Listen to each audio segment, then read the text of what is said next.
Nahalughog na namin ang lahat ng posibleng pagtaguan ng senyor ng mga records sa pag-aari niya, pero wala kaming makita.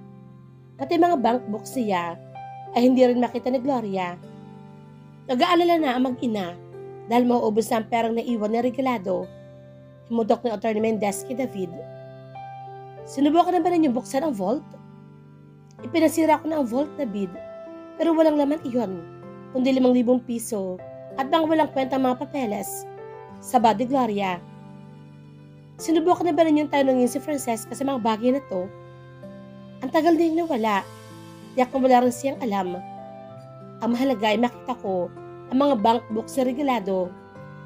Kung bakit kasi, hindi ko siya nausisa noon kung saan naroroon ang malalaking account siya. Ang tanging hawak ko lang ang joint account namin. Subalit barya lamang ang laman noon. Hindi na kumibo pa si David. Mahirapan pa rin silang isagawa ang kanilang maitim na balak. Kamatayan lamang ni Francesca ang tanging paraan para sila magtagumpay sa kanilang mga balak. Kakatwa, subalit, wala siyang hinihintay sa tuwing umaga. Kundi ang sumapit ang oras ng paglalaban niya sa sapa. Hinahanap na kanyang sistema ang presensya ni David. At alumos siya ng umagang iyon na malaman niya, buhat kay Aning, na ilang araw na hindi makakasipot si David sa sapa. Abala kasi si Sir Francesca. Marami siyang nasikaso ngayon, kabilang ng kanyang nalalapit na selebrasyon ng kanyang kaarawan. Imbitado kaya ako, Aning? Bakit? Hindi ka ba inimbita? Hindi eh. Pero ang sabi niya sa akin, ang pinaka-importanteng bisita niya sa gabing iyon ay ang kanyang lady love. Kilala mo na ba ang babaeng iyon? Hindi pa. Hindi pa ba siya dinadala ni David sa villa? Hindi pa rin. Napabuntong hininga siya. Hindi siya mapakali sa kinuupuan. Parang gusto niyang puntahan si David sa villa. Hindi yata niya matitiis na hindi makita ang binata. Naluloko ka na ba, Francesca? Naririnig mo ba ang sinasabi ni Aning na may lady love na yung tao? Kastigo niya sa sarili. Pero hindi nakapagpabago iyon sa pananabik niyang nararamdaman na masilayan ang binata. Samantala, isang nilalang ang napadaan sa sapa ng araw na iyon at nakita si Aning. Muli itong nanubok ng mga sumunod pang araw at tapos na nga yung permanenteng ipinaglalaban ng Aning si Francesca. Totoo ba yung sinasabi mo, Tiyo Adong? Pananiyak ni Hilda. Oo naman, Hilda. Totoong nakita ko na may naglalabang babae para kay Francesca. 3 araw ko na yata silang nasubukan. Sinong babae? Hindi ko kilala. Ni taga Hacienda ang babaeng iyon. Pero sa tuwing umaga, isa nakikita kong kausap na Francesca sa sapa. Sinasabi ko na nga ba? At naguhudas sa atin ang babaeng iyon. Mama, gigil na gigil na wika ni Hilda. Noon din, ay sumugod ang mag-iina sa sapa. Nagkataong nakauwi na si Aning at ang inabutan na lamang ay si Francesca na nagbabasta ng umuwi. Nasaan ang babaeng kasama mo? Si Tani Gloria. Sinong babae? Namumutlang ganti naman ni Francesca. Huwag ka na magkaila. At bigla siyang sinabunutan ni Gloria. Walang plano magtungo sa sapa si David ng araw na iyon dahil sa pagiging abala niya sa paghahanda sa gaganapin sa villa sa susunod na linggo. Subalit parang may humihila sa kanya na silipin si Francesca. Sinunod niya ang kanyang nararamdaman at sakay ng kanyang kabayo. Mabilis na nagtungo ng sapa. Magsabi ka ng totoo at kung hindi ikakalbuhin kita. Hysterical na wika ni Gloria habang pinagwawagwagan ng buhok ni Francesca. Wala akong aaminin sa inyo. Nagkakangdiyak sa sakit niyang sabi. Ayaw mong umamin ha? Inis na wika ni Gina at pinagtulungan na siya na mag-iina. Suntok at sipa ang inabot niya sa magkakapatid. Samantalang halos mapunggal ang kanyang buhok sa pagkakasabunot ni Gloria. Tama na po. Maawa kayo sa akin. Siyang dating ni David at nalumo ito na makita ang pananakit na ginagawa ng mag-iina kay Francesca. Para naman pusang masukol ang 3 babae. Huling-huli sila ni David na pinagtutulungan ng dalaga. Mabilis na bumaba si David sa kabayo at pinangko ang halos walang mali ng si Francesca. Francesca! Francesca! Tawag pansin nito, subalit pamigay ang lakas ng babae sa tindi ng hirap na kanyang inabot sa 3. Ano itong ginawa ninyo sa kanya? Niloko kasi kami ng babaeng iyan. Akala namin ay siya nang lalabas sa sapa. Yun pala, ay may assistant raw na babae. Napapikit na mariin si David. Hindi rin niyo dapat ginawa ito. Baka kung ano mangyari sa kanya. Ate Mang Anyong pinangko ni David ang dalaga. Mabuti nang mamatay na iyan nang wala ng problema. Reaksyon ni Hilda. Mas lalong malaking problema kapag may nangyari sa babaeng ito. Alalahanin niyo, wala pa kayong hawak ni isang dokumento na may kinalaman sa mga ari-arian ng senyor. Panalansin ni David. Nagududa na nga ako. Baka may kinalaman siya sa mga kinaroroonan na mahalagang papeles na hinahanap natin. Kailangan kumilos sa kami ni George bago pa mahuli ang lahat.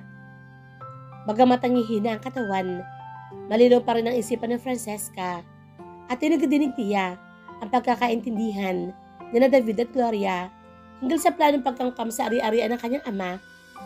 Hindi napansin ni David na paglalandas ng 2 butil ng luha buhat sa kanyang mga mata bago siya tuluyang mawala ng malay. Sanhin ng bugbog na inabot sa mag-iina ay ilang araw na hindi nakabangon si Francesca.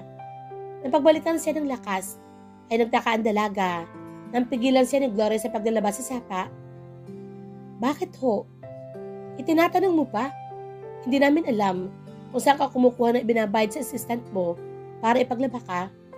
Pero hindi ka na makakatakas sa hirap ngayon. Dito ka na maglalaba at hindi ka nagagamit ng washing machine. Bukod pa sa magigib ka sa poso. Sa likod bahay. Talagang mga halang ang mga kaluluwa ninyo. Hindi talaga kayo titigil sa pang-aapi sa akin hanggat hindi ako namamatay. Buti, alam mo. Bakit? Natatakot kayong mabawi ko ang kayamanan ng papa ko? At bakit kami matatakot? Kaya nga, ayaw ninyo makalabas ako ng asyendang ito eh. Natatakot kayo humingi ako ng tulong sa mga kinauukulan. Dahil kahit saan tayo magharap, ay hindi kayo kakampihan ng husgado. Matalino ka ng impacta ka pero hindi mo na magagawa iyon. Mabubulok ka na sa asyendang ito habang buhay. Hindi ako nawawala ng pag-asa. Naniniwala akong isang araw, babalik sa akin ng Diyos ang mga kinamkam ninyo. Uy, may pa-Diyos-Diyos ka pa ngayon ha? Huwag ninyong lapastanganin ang Diyos. Totoo ang sinasabi ko tungkol sa Kanya. Siya ang tutulong sa akin na makawala sa kalupitan ninyo at wala ng iba. Nagatingin na mag-iina at waray na konsensyang iniwanan siya. Ang mga sumunod na araw ay nagdulot ng iba yung paghihirap sa kanya. Nakadagdag ang sa pilit na pagpapaigib sa kanya, gayon may tubig naman sa laundry. Mabuti na lamang at nakakagawa ng paraan ng mga katulong na malusutan na mag-iina at nagagawa siyang tulungan kapag nakatalikod ang mga ito. Hindi na nagpakita pa si David sa kanya magmula noon. Iniisip niyang kasama ito sa pagpaplano kung paano siya mawawala sa landas sa mag-iina. Subalit isang gabi ay nagulo ang puso niya na masilayan si David. Dala-dala nito ang isang imbitasyon para sa kaarawan nito. Hindi siya nakatiis sa silipin ng binata. Sandali lang ito. Matapos siya abot ang pakay ay umalis na. Nakaramdam siya ng lungkot, ng takot. Lalo na siyang nawala ng pag-asa. Ngayong di na sila nagkikita pa ni David. Kahit nga hindi siya nakakatiyak kung kakampi ba ito o kaaway. Nakakatulong maka-encourage yung presensya ng binata sa kanyang tabi. At hindi lamang iyon ang dahilan. May nabago sa kanyang nararamdaman para kay David. Feel niya ay na-in-love na siya sa lalaki. Mabigat ang kaloobang nagkulong siya sa servant's quarter at doon dinayos ang pag-iyak na kanina pa niya pinipigil. Samantala ay abala ang lahat ng mga katulong sa kanilang gawain. Walang nakakapansin na wala siya sa labas sa mga oras na iyon. Palabasan na nga siya na si David na magbagong isip nito. Kanina pa nakakaramdam ng kaba ang binata. Ilang gabi na siyang hindi nakakatulog sa pag-iisip sa kalagayan ni Francesca. Kanina ay hindi na magawang kumustahin ang lagay niyon upang umiwas sa maghinala ang mag-iina sa kanya na may concern siya rito. At asang kung anong damdamin, binuwelta ng binata kanyang kotse, pabalik sa ancestral house. Biglang nagbukas ang pinto ng servant's quarter at iniluwa ang isang nilalang na ikinagising ni Francesca. Kumusta ka na, iha? Nakangising bati sa kanya ni Atty. Mendez. Anong kailangan ninyo sa akin? Napapaligwas siya ng bangon sa higaan. Sa halip na sumagot, ay inilak ng abogado ang pinto. Alam mo ba, matagal na akong patay na patay sa iyo, ha? Kinilabutan si Francesca na maghubad ng polo sa harapan niya, ang buhong na abogado. Talaga nga pala nag-alaga ng ahas ang aking papa. At hindi lang isang ordinaryong ahas. May kumpara ka, kundi isang kobra. Malakas o malakak ang lalaki at nakangising nilapitan siya. Matitikman mo ngayon ang kobrang sinasabi mo. Huwag kayong lalapit, babala niya. Subalit parang walang narinig ang buhong. Nagpatuloy ito sa paglapit. Walang masusulingan. Ang tanging paraan para makaiwas na naisip ni Francesca ay ang umakyat ng kama at tumayo roon. Huwag kayong lalapit, muling banta ng dalaga. Subalit nagpatuloy sa paglapit si Atty. Mendez. Naglumikot naman ang mga mata ng Francesca habang abala ang isip kung paanong lalabanan ang lalaki. Yung bigla niyang talon sa kama, isang flying kick at pinadapo niya sa panga ng abogado. Kasunod niyon, ay mabilis siyang tumalon sa sahig. At sa kasunod ng tadyak ang kasalanan ng abogadong kulang na yata sa lakas. Napaaringking na nasa punong buhong ang kasalanan. Bagamat nagawang magapi ito, ay sindak na sindak si Francesca habang pinapanood ang mata ng lalaki sa pagkakangiwi nito. Hayop kang babae ka, wika nito, at nagpilit na tumayo. Hindi naman nasira ng loob ang dalaga at mabilis sa binuksan ng pinto para makalabas. Sabay sigaw ng malakas para humingi ng saklolo. Subalit nakabawi na ng lakas si Atty. Mendez at nagawa na yung mahalbot sa buhok at naipasok na bilis sa loob ng servant's quarter. Noon dumating si David. Nagtagis ang bagang ni David na maabutan. Nakakubabaw sa Atty. Mendez kay Francesca at akmang hahalikan ito. Mabilis na dinaklot ni David sa balikat ng lalaki at hindi na binigyan ng pagkakataon. Pinaulan na ng sunod-sunod na suntok sa mukha si Atty. Mendez. Hayop! Hayop ka! Halos maglabasan ang lahat ng mga ugat ni David sa tindi ng galit.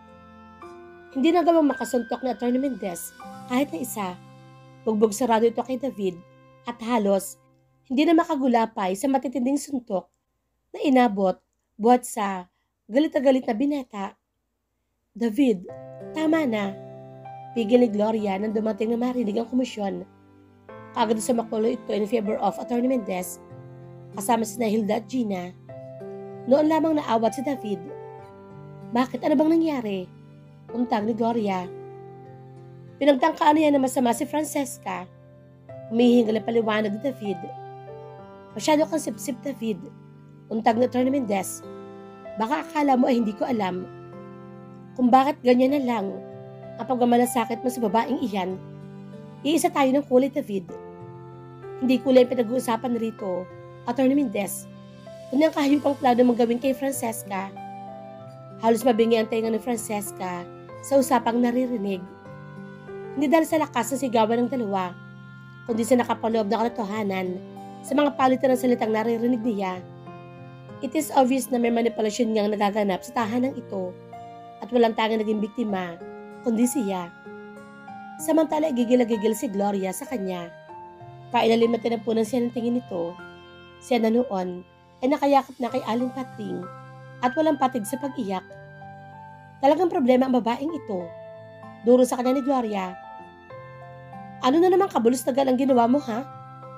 Tumimang anyo ni Francesca. Ubus na ang kanyang pasensya sa babaeng kaharap. Sa halip na sumagot, ay isang malakas na sampal ang pinadapo niya sa mukha ni Gloria. Abat ang walang hiyang ito. Muling umangat ang kamay ni Francesca para sampaling muli si Gloria. Subalit mabilis na sumaklolo si Hilda at Gina. Iniharang ni Aling Patring ang katawan para hindi siya magalaw namang ito. Subalit siya ay hindi nagpigil. Humabi kayo riyan, Aling Patring. Matagal akong gigil-gigil sa mag-iinang ito eh. Nakawala siya sa pagkakabigil ng mayordoma at isang malakas na suntok ang binigay niya sa mukha ni Hilda. Sapo sa mata ang babae at parang hilong nagtataran sa sakit ito. Ang sakit! Ang sakit! Natanggal na yata ang mata ko. Isinunod niya si Gina, tas ang huso naman niya pinatamaan. Kaagad na masa ang huso nito at nanghumal sa pagsasalita. Nang gigigil na, susugod sana ulit si Gloria sa kanya. Subalit muli siyang umamba ng isa pang suntok at napaurong ang buhong na madrasta. Hindi na ako tatagal sa bahay na ito. Patayin na ninyo ako kung gusto ninyo, pero aalis ako rito at walang makakapigil sa akin. Pagwawala niya, noon din, sinamsam niya ang kanyang mga damit at pabalibag na inilagay sa kanyang maleta. Walang nakakilos na lumabas siya ng bahay. Kahit hindi siya nakakatiyak kung makakalabas ba siya ng buhay sa bakurang ito. Bahala na kung harangin man nila ako. Basta't ayoko na rito. Ayoko na rito. Hilamsaluhang reklamo niya sa isip. Habulin ninyo ang babaeng iyon, mama. Baka makatakas. Wala siyang masusulingan, iha. Pabayaan na lamang ninyo. Galit namang hinarap ni Gloria si David. Bakit ba? Tila nagmamalasakit kang palagi sa babaeng iyon. Huwag tayong masyado maging brutal, Senyora Gloria. Nagawa lang natin maniobra ang buhay niya. Wala na nga siyang magagawa, kundi mabulok sa hirap sa asyendang ito. Pero huwag naman ninyo masyado mabuyin ang anak ng tao ng silbing daan kung bakit nagpapasasa tayong lahat sa masarap na buhay ngayon. Parang pinigpit na luya na natigilan si Gloria at ang dalawang anak. Samantala, ay pasukab ng tumingin sa Atty. Mendez kay David. Kinakabahan ako sa lalaking ito. Mukhang ang taong ito sisira sa aming mga plano. Kailangan, mawala na ito sa aming landas. Ang laki ng hakbang ni Francesca. Subalit hindi siya nanalo sa bilis ng sasakyan ni David na humarang sa kanyang daraanan. Tinangka na yung umiwas, subalit nakaibis na binata at mabilis siyang nahabol. Ano ba ang nangyayari sa iyo? Wala namang halaga sa iyo ang sarili mo? Meron. Kaya nga gusto ko umalis sa lugar na ito dahil pakiramdam ko, lahat kayo ay kalaban ko, maski na ikaw. Nagkakamali ka, Francesca. Sinungaling. Sabi nga ni Atty. Mendez, ay iisa ang kulin ninyo. Paano ako makakatiyak na hindi ka kalaban? Mahigpit ay nawakan ni David ang mga kamay niya at idanaiti iyon sa sariling dibdib. Francesca, makinig ka. Kung magtitiwala ka sa akin, makakabuti, sa villa ka muna tumuloy. Paano ako makakatiyak na ligtas nga ako sa iyong villa? Ikaw na nga nagsabi na wala ka ng ibang choice, hindi ba? Maski na ngayon, kung may binabalak man ako masama sa'yo, ay wala ka rin masusulingan dahil bihag na kita. My God, naguguluhan na ako. Gusto ko na matapos sa mga pahirap na ito. Palahaw niya, wala ka na talagang ibang choice kundi sumama sa akin. At kung hindi ako sumama, tiyak na bukas sa umaga, ay isa na ako sa magdadala ng ibang kaysa punerarya. Tinatakot mo ba ako? Hindi. Pero hindi kami nagtataka kung bakit nanayaan ka nilang umalis at hindi ka nila hinabol. Nakatimbre ka na sa mga kamag-anak nila na nakakaalam ng mga pasikot-sikot sa asyendang ito at siya rin namumuno sa dati ninyong mga tauhan. Alin sa dalawa, sila naman ang mang-rape sa'yo o patayin ka na lang ng tuluyan. Wala ka nang alam sabihin sa akin, kundi ang pananakot, pagtatapang-tapangan niya. Bakit kita tatakutin? May mahihita ba ako, Francesca? Napayuko siya, hindi natagalan, ang pagkakatitig ni David sa kanyang mukha. Sa tindi na paghihirap ng isip, ay napayak na lamang ang dalaga sa kanyang mga palad. Naguguluhan ako, David. Pagod na ako. Pagod na ako.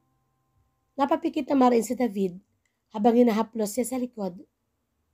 Hindi pa ito ang takdang araw ng paniningil, Francesca. Hindi pa. Nakatiim ang kanyang wika ng binata sa kanyang sarili. Gloria, hindi dito nagdaan si Francesca. Pagbabalita ng isang lalaking mukhang maton sa telepono. Ano? At saan pupunta iyon? Ewan namin. Si David, nakita ba ninyo? Nagdaan rito ang kanyang kotse, pero siya lang ang sakay. Ang tatanga naman ninyo, hindi dapat makatakas ng babaeng iyon. Kapag nagkataon, ay malilintikan tayong lahat. Kasama na si David kapag nakapagsumbong iyon sa kinauukulan. Nahalugog na naming lahat ang exit point sa pwede niyang labasan, pero talagang wala siya. Hindi maaari ito. At pabagsak na ibinaba ni Gloria ang telepono. Kailangan kumilos ka, George. Nawawala si Francesca. Sumbong nito kay Atty. Mendez. Paano nangyari iyon? Hindi siya nakalabas ng asyenda. Imposible.